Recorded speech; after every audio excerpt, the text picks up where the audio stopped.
You have the right to remain silent. Anything you say can and will be used against you on the internet. You have the right to an opinion. If it is an unpopular opinion, a new one will be given to you. Do you understand the rights I have just read to you?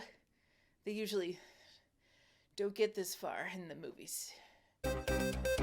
That's how you get ants!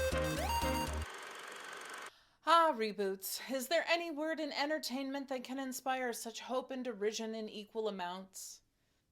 Adaptation, maybe. Whatever the word, Hollywood has time and again hung its hopes and dreams on reviving an old property in a misguided attempt to reignite passion for it, and so far, nothing has hit. Well, except 21 Jump Street. And Battlestar Galactica. Is Doctor Who a reboot or just a continuation? Starsky and Hutch was more of a parody. Okay, with a few exceptions and some confusion, reboots don't seem to bring the crowds back in. Today, we take a speed trap into a reboot to see if we can find anything nice to say about CHiPs. CHiPs ran for 6 seasons and got a TV movie. 6 seasons and a movie. Where have I heard that before? 6 seasons and a movie!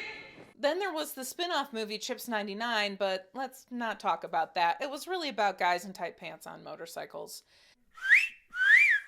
In 2017, the franchise made it to the big screen, starring Kristen Bell's husband, Dax Shepard, as John Baker, and the funniest man in the Marvel Cinematic Universe, don't at me, Michael Pena, as Frank Poncherello, or Ponch. Everyone hated it. It won the Barry L. Bumstead Award at the Raspberries. In this version, Baker is a former professional motorcyclist in a crumbling marriage who has injured himself to the point of practical immobility. Shepard also wrote and directed the film. In this version, Ponch is an FBI agent who has been planted in the California Highway Patrol in an effort to get to the bottom of a series of armored car robberies.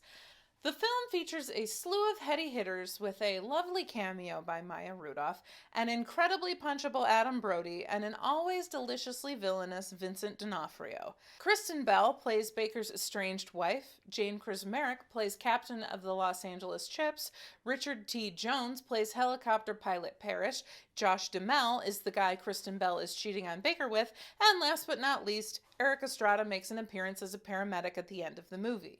The cast is dynamite. While I don't think this reboot was as funny as the Baywatch reboot, we'll get there, it's definitely had the cast to back up its comedy tag.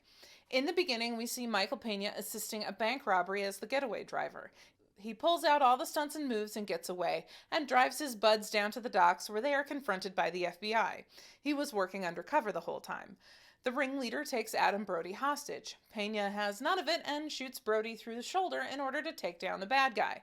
While Brody was Pena's partner, Pena is still upset over the death of his last partner, so he gets the doesn't work well with others tag and is sent, as I said before, undercover to the Los Angeles, California Highway Patrol Division. At the same time, we see that Baker has failed nearly all of his tests to become a highway patrol officer, except for the one where he gets to ride a motorcycle. He's accepted on a probationary basis when he explains that the only reason he became a cop was because his wife's dad was a cop and he's trying to get back into her good graces. He and Ponch are partnered. Ponch has a short fuse. He's there to get a job done and doesn't want Baker to get in his way. Baker comes off as a sensitive, understanding, and compassionate man, which seems to make Ponch uncomfortable. With something to prove, Baker sets off writing tickets and citations to earn his place. Ponch sounds off on him. In one scene, they are having a tug of war over speeder Ed Begley Jr. Despite his apparent rookie nature and poor performance on the patrol tests, Baker pulls out some surprising intuition on a few things to break through on the investigation, including when he's trying to connect with Pena. He also susses out that Ponch is a sex addict, which is played for laughs until it suddenly is not. You get a funny scene where the cars are trying to get in on the chase and start barreling through a row of bounce houses. As Baker and Ponch yell at each other for losing the suspects, a semi rips towards Ponch, only to see Baker dive tackle him to save his life. Oh, dude. That's for kicking my knee. After an intentionally awkward scene where Ponch has to carry a naked Baker to the bath when he's crippled by his past injuries, Ponch and Baker bond. Baker uses his connections to get the duo faster bikes that will compete with what the thieves are riding. After a break in the case, Ponch and Baker chase D'Onofrio's son, who runs into a steel cable and gets decapitated.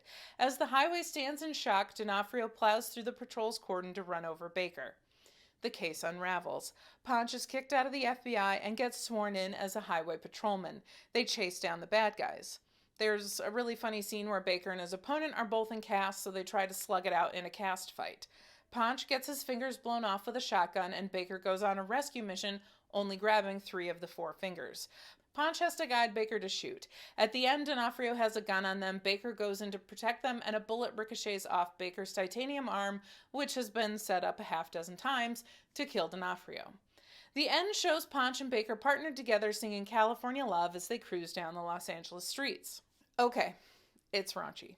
There's a lot of over-the-top stuff, including Ponch getting a face full of Baker's naked balls during the scene where he's helping him to the tub. But I'm going to take the high road here and argue that this movie is an indictment of machismo, especially in the world of male relationships.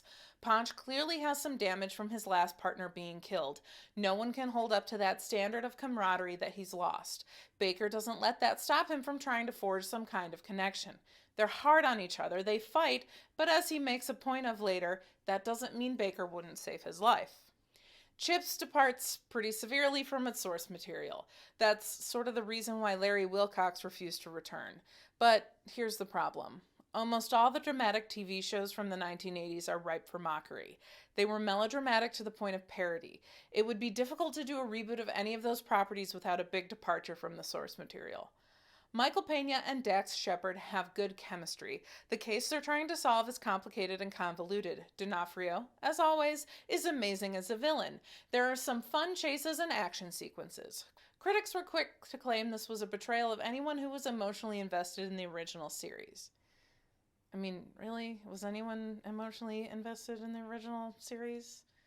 Well, whatever. CHiPs is a funny dude bro comedy. It's not something that was supposed to be nominated for an Oscar. I wouldn't mind seeing a sequel, though, or at least another movie that teams up Pena and Shepard. That's all for this episode of Anything Nice to Say. You have the right to remain silent and never be ashamed to like what you like.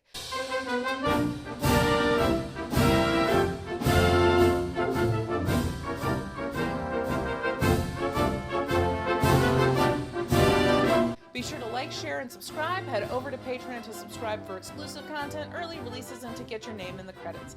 My book, Live Like Legends, is available now wherever books are sold. If you have a movie about which you would like me to find anything nice to say, drop it in the comments.